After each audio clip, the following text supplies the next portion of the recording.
Ba'zan bitta kichik iltimos butun hayotni o'zgartirib yuborishi mumkin ekan. O'sha kuni divanni surishga yordam berish uchun kirganimda, bu shunchaki qo'shnichilik yordami deb o'ylagandim. Lekin kenayimning nigohida, uning titroq ovozida boshqa narsa bor edi. U 2 yildan beri farzand kutar, lekin umidlari so'nib borayotgan edi. Oramizdagi o'sha ko'rinmas ip. Keyinchalik dunyoga kelgan o'sha jingalak sochli bola. Bu tasodifmi yoki gunohli sir? Bugun men sizga o'z vijdonimni qiynab kelayotgan haqiqatni aytib beraman. Men Anvarman. Yoshim 20 da. Fizkultura universitetining 2-bosqich talabasiman. Hayotim oddiy: o'qish, mashg'ulotlar, uy.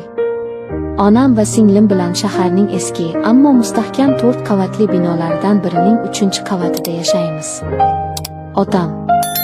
Otam Rossiyada. Uzoq yillardan beri o'sha yerda ishlaydi. Oyda bir marta qo'ng'iroq qiladi, xolos. Biz uning ovozini sog'inamiz, lekin u biz uchun, ro'zg'orimiz uchun mehnat qilayotganini bilib sabr qilamiz. Kunlarim bir xil o'tardi. O'qishdan charchab qaytaman, ovqatlanaman, dam olaman. Ammo bir kun, o'sha kun hammasini o'zgartirib yubordi. O'qishdan qaytayotgandim. Zinadan ko'tarilayotsam, yuqori qavatda, 4-qavatda yashovchi kenayim, Nargiza opa, ism o'zgartirilgan, meni to'xtatdi. U yosh, chiroyli, lekin ko'zlarida doim qandaydir ma'yuslik bor ayol edi. Erim ham Rossiyada, bizning dadam bilan birga ishlardi. Anvarjon, dedi u muloyim ovozda. Iltimos, yordam bera olasizmi? Uyda og'ir divanni surish kerak edi, kuchim yetmayapti. Rad eta olmadim. Qo'shnichilik haqqi, qolaversa, ayol kishiga yordam berish yigitlik burchi. Albatta, kenay, dedim. Kiyimimni almashtirib, yengilroq kiyinib yuqoriga chiqdim. Eshikni o'zi ochdi. U ham kiyimini almashtirgan ekan. Egnida yubka, ipak xalat. Sochlari yoyilgan. Uy ichidan qandaydir shirin atir hidi kelardi.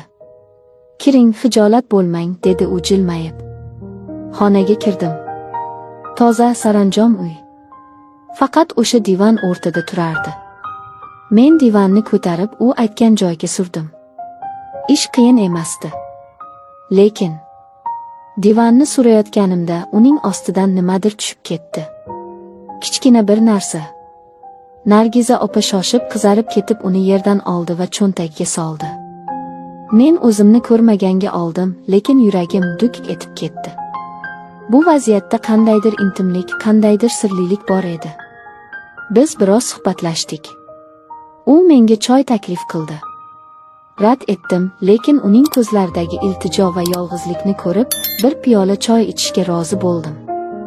Suhbatimiz qisqa bo'lsa-da, har bir so'z, har bir nigoh bizni asta-sekin, ko'rinmas iplar bilan bog'layotgandek edi. Uning ohangida bir qator yolvorish, bir qator ishtiyoq va yana nimadir. Men tushunmagan, lekin his qilgan nimadir bor edi. Oradan bir necha kun o'tdi. Men o'sha voqeani unutishga harakat qilardim. Lekin Nargiza opa unutmagan ekan. U meni yana chaqirdi. Bu safar kir yuvish mashinasini joyidan jildirish kerak ekan. Keyingi safar rozetka buzilib qolibdi. Yana bir safar shkafning chirog'i o'chib qolibdi. Bahonalar ko'payardi. Men ham, ochig'ini aytsam, qarshi bo'lmadim. O'zimga tan olishim qiyin edi, lekin u ayolga, uning yonidagi o'sha iliq muhitga tortilayotgan edim. 20 da qon qaynab turgan payt. Bir kuni vannaxonada vodoprovod jo'mragini to'g'irlab berayotgandim. U yonimda turib asboblarni uzatib turardi. Qo'llarimiz tasodifan tegib ketdi. Tok urgandek bo'ldi. Nigohlarimiz to'qnashdi. Uning ko'zlari namlangan, yonoqlari qizargan edi. "Siz ham sog'ingandirsiz pochchangizni", dedi u kutilmaganda, ovozi titrab. Men dovdirab qoldim. "Ha, yaqinda kelaman deb aytdilar", dedim zo'rg'a. U xo'rsindi. "Keladilar. Lekin qachon? Yillar o'tib ketyapti. Umr o'tib ketyapti." Bu gaplar shunchaki sog'inch emasdi. Bu ayol kishining faryodi edi. Shu voqeadan keyin oramizda ochiqchasiga aytilmasa-da, kuchli yaqinlik paydo bo'ldi. Har gal uning uyiga kirganimda yuragim tez ura boshlardi. U ham menga qaraganda ko'zlarida shunday olov yonardiki, men o'zimni yo'qotib qo'yardim. Bir kuni u to'g'ridan-to'g'ri so'radi: "Anvarjon, agar yana erkak kishi qiladigan biror ish chiqsa, sizni chaqirsam maylimi?" Begonani chaqirgim kelmaydi. Men indamay bosh irg'adim. Bu ha degani edi. Bu men roziman degani edi. O'sha kundan so'ng men ular uyiga tez-tez chiqadigan bo'ldim. Onam ham nimadir sezgandek bo'lardi. "Nargiza kelin tinchmi?